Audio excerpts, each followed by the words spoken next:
Welcome to Study Earth again. Let's start our topic please. जो topic हमारा था that was light.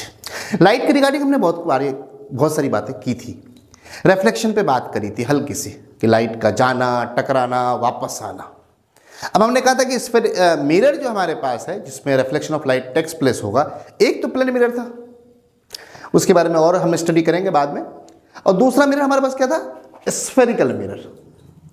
नाम बहुत कुछ बता जाता है. स्फेरिकल मिरर, नाम ही स्फेरिकल मिरर है, इसका मतलब there is some relation with the sphere, तभी तो नाम पड़ा ना स्फेरिकल मिरर.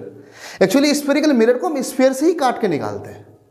एक स्फेयर है, इतना हिस्सा काट दिया, जो हिस्सा बच गया उसको एक तरफ पॉलिश कर देते हैं और वो मिरर का काम करता है, इसलिए उसका नाम स्फेरिकल मिरर हो गया. तो अगर स्फेरिकल मिरर के बारे में कोई कहे तो हम कहेंगे spherical mirror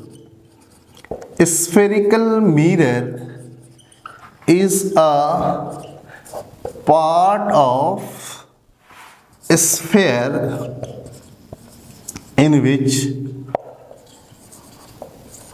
reflection of light takes place.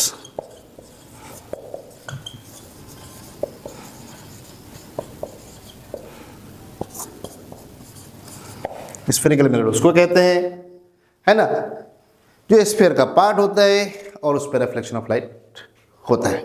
तो आइए देखते हैं, कोई भी मिरर उठा लें, कॉन्वेक्स उठा लें, कॉनकेव उठा लें, जो लेने का मन ले लीजिए. Suppose I am taking concave mirror. ये हमारे पास एक मिरर है. ऑब्वियसली कॉन्वेक्स पार्ट हमने पॉलिश कर दिया है, तो ये कौन सा मिरर हो गया?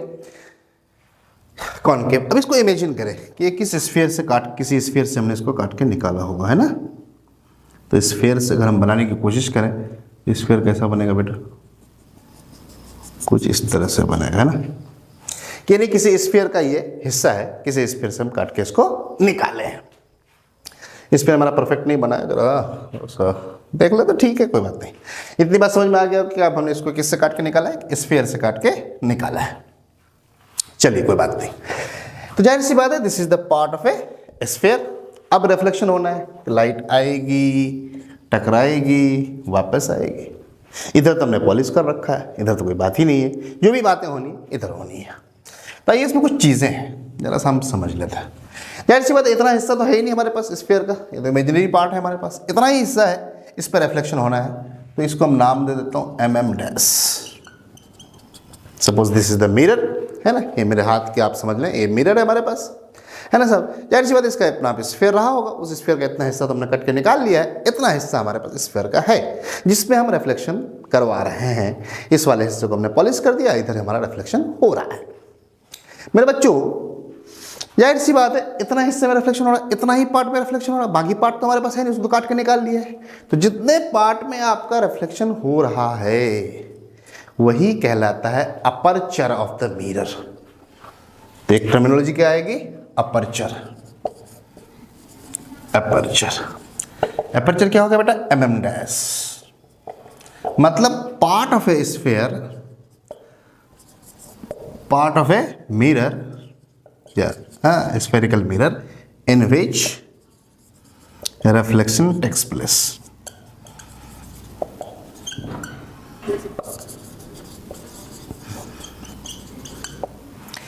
जितने हिस्से में रिफ्लेक्शन होगा वो क्या कहलाएगा बेटा? अपर्चर. जितने हिस्से में हो रहा है वो क्या कहलाता है? अपर्चर कहलाता है. चलिए साहब, कुछ और टर्मिनोलॉजी है. mm डैश अपर्चर हो गया. अब जो मिड पॉइंट है मिरर का, ये मिरर है, इसका जो मिडिल पॉइंट है, इसको हम क्या कहते हैं? पोल कहते हैं. सेंटर ना. तो this is pole of the mirror. Obviously mirror part of the pole of the mirror ही होगा, यानी central point of the mirror.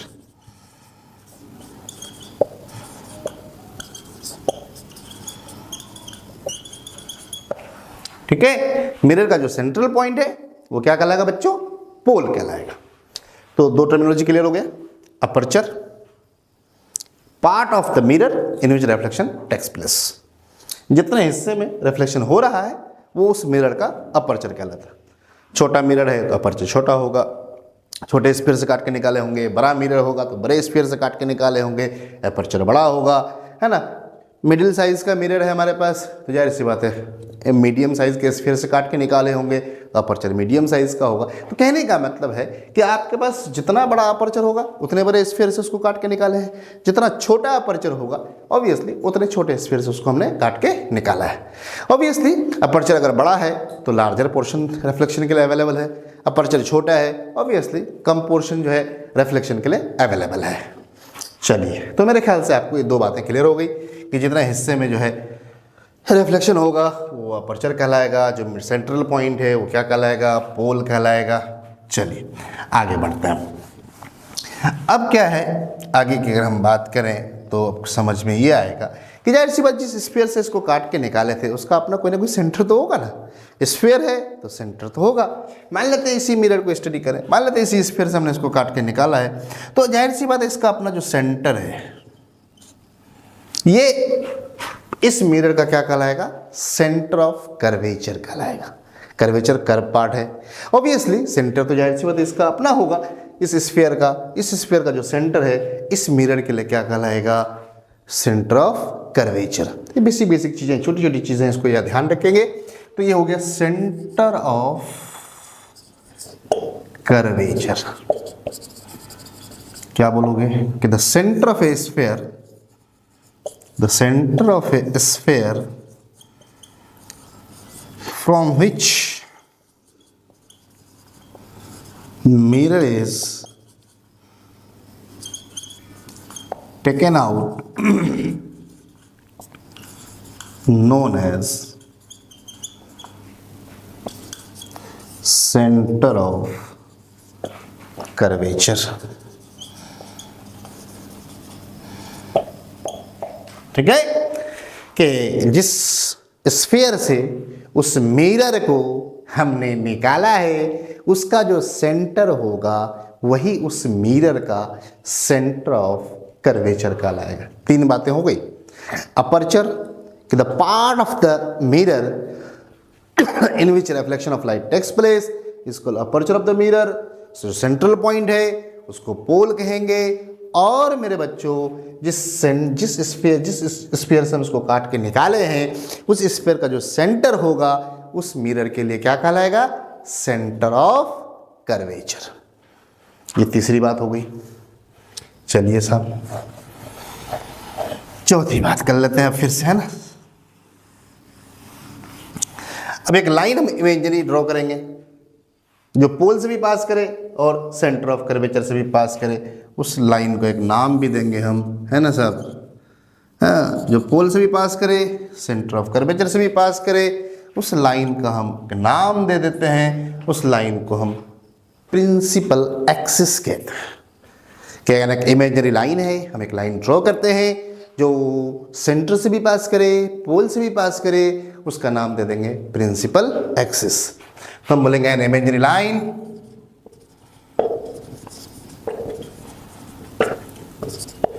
which passes through center of curvature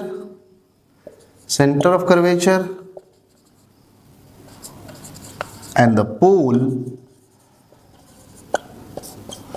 of the mirror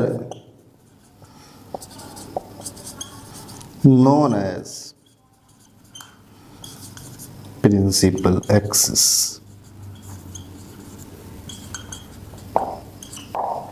ये तीसरी बात हो गई। अपर्चर हो गया, सेंटर ऑफ कर्वेचर हो गया, पोल हो गया। अब एक लाइन हम इमेजिन करते हैं जो पोल से भी पास करे और सेंटर ऑफ कर्वेचर से भी पास करे, तो हम उसको क्या कहेंगे, प्रिंसिपल एक्सिस कहेंगे। क्लियर है यहाँ तक? मेरे ख्याल से यहाँ तक कोई दिक्कत नहीं है। और एक और चौथी बात ये है, अभी हम पढ़ेंगे साइन कन्वेंशन में, सारे डिस्टेंस को हम पोल से मेजर करेंगे। ये पी है, पोल और सेंटर ऑफ कर्वेचर। ऑब्वियसली उस स्फीयर का क्या कहलाएगा, वो रेडियस कहलाएगा, है ना। उसको हम रेडियस ऑफ कर्वेचर कहते हैं। इस बात को भी जान लेते हैं, है ना।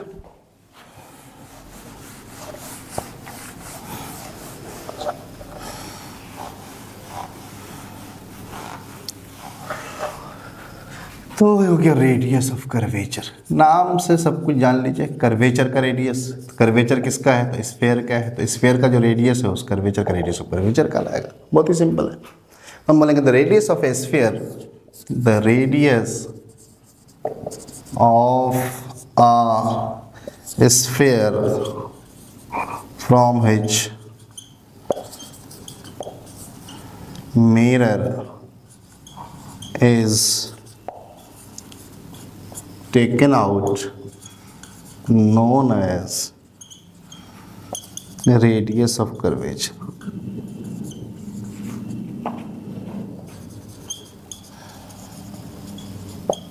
ठीक है, कहने का मतलब ये हुआ कि वो जो स्फेयर था, जिस स्फेयर से हमने मिरर को बनाया है, उसका जो सेंटर होगा, उसका जो कर्वेचर है, वो सेंटर है, उस मिरर का क्या कहलाएगा? सेंटर ऑफ कर्वेचर कहलाएगा। और उसका जो रेडियस होगा, तो जाहिर सी बात है उस मिरर का क्या कहलाएगा? रेडियस ऑफ कर्वेचर कहलाएगा।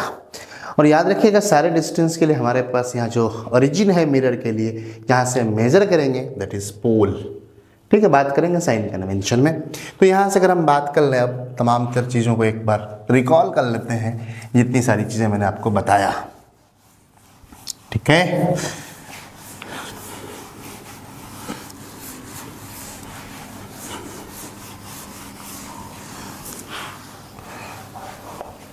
क्या किया साहब? एक हमने मिरर लिया, ठीक है, जाहिर सी बात इसका अपने किसी स्फीयर से ही काट के निकाले होंगे, है ना। अब ये जो रिफ्लेक्शन के लिए जो अवेलेबल पार्ट है दैट इज कॉल्ड अपर्चर। तो mm dash is called aperture. ठीक है, इसका जो सेंट्रल पॉइंट था, जिसको हमने P के हिसाब से लिखा, जिसको हम पोल कहते हैं, जाहिर सी बात इस स्फीयर का जो सेंटर था that is called centre of curvature. ये क्या कहलाएगा आपको? Centre of curvature. और एक लाइन हम ड्रॉ करते हैं जो पोल से भी पास करे और सेंटर ऑफ कर्वेचर से भी पास करे। उस लाइन का भी हमने एक नाम रखा है जिसको हम प्रिंसिपल एक्सिस कहते हैं। तो हमारे पास एक्स एक्स डैश क्या हो गया? Principal axis. ठीक है, तो P हमारा पोल हो गया बच्चा, mm डैश हमारे पास अपर्चर हो गए, ये सेंटर ऑफ कर्वेचर हो गया। और जो PC है दैट इज जाहिर सी बात रेडियस है, तो ये रेडियस ऑफ कर्वेचर हो गया। ठीक है, तो ये छोटी छोटी बातें थी जिसको जानना हमको लगता है कि ज़रूरी था कि सबसे पहली चीज़ क्या है? Centre of curvature. तो जिस स्फीयर से उसको काट के निकाले हैं वो उसका सेंटर ऑफ कर्वेचर कहलाता है। उसका जो मिडिल पोर्शन है जहाँ से हम बात करेंगे मेजरमेंट की, उसको हम पोल कहते हैं। और एक इमेजिनरी लाइन हम खींचते हैं जो सेंटर से भी पास करे, पोल से भी पास करे, उसको हम प्रिंसिपल एक्सिस के नाम से जानते हैं। और जो पोल है और जो सेंटर ऑफ कर्वेचर जो रेडियस बना, ये जो डिस्टेंस है, इसका एक नाम दिया हमने जिसको हम रेडियस ऑफ कर्वेचर कहते हैं। तो बेसिक चीज़ें हैं, इसको आपको समझना पड़ेगा कि what is pole, what is principal axis, what is centre of curvature, what is radius of curvature. ये छोटी छोटी बातें थी।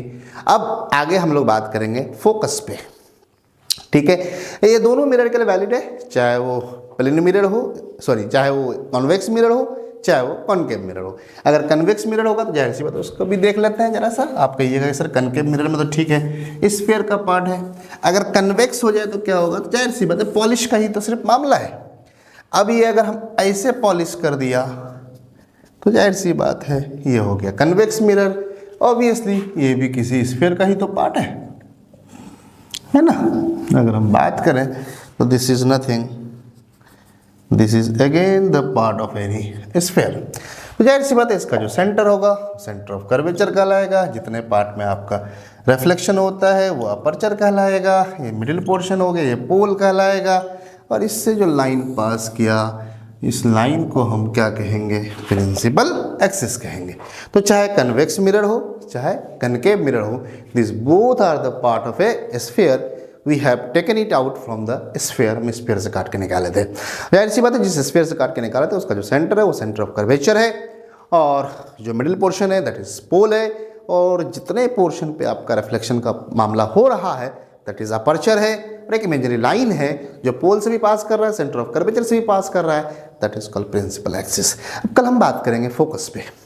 फोकस पे जरा हम ध्यान देंगे, जो कनकेव मिरर का फोकस है वो रियल फोकस होता है, हकीकत में ऐसी चीज़ें होती है, लेकिन जो हमारा कन्वेक्स मिरर है वहाँ पर जब हम फोकस की बात करते हैं वो रियल नहीं होता है, वो हमारा इमेजिनेशन है, इमेजिनरी फोकस होता है, उसको मानते हैं, इमेजिन कर लेते हैं कि शायद ऐसा होता होगा, तो वो इमेजिनरी फोकस में आता है। और लेकिन जो कनकेव मिरर का फोकस है वो रियल फोकस में होता है, उस पर हम डिटेल में बात करेंगे आखिर होता क्या है। Thank you very much.